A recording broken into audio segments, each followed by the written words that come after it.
The rainstorm destroyed this two of the 8 non-conventional classrooms at the Aussenkehr Primary School, forcing management to introduce a double shift system for the school's pre-primary learners. Windstorm really made our shortage of classrooms more prominent.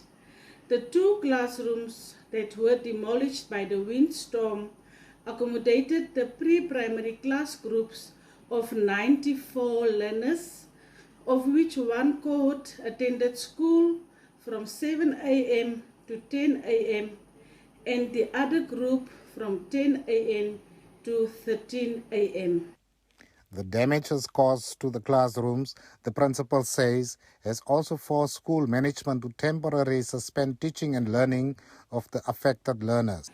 We inform parents to keep learners home for tomorrow, 25 January, whilst we are busy deliberating with Pastor Matthias Andreas on the utilization of the Aussenkehr Community Center for time being to ensure that teaching and learning will continue.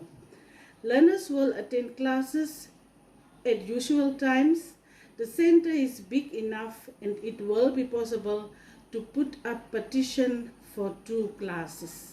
Apart from the physical infrastructure damage, the winds also damaged the teaching and learning materials and some school furniture. Kadikwa say Works and Transport Ministries officials are yet to determine the cause of the damages at the school. Lukman Kluter, NBC News, Kiatmanshoop.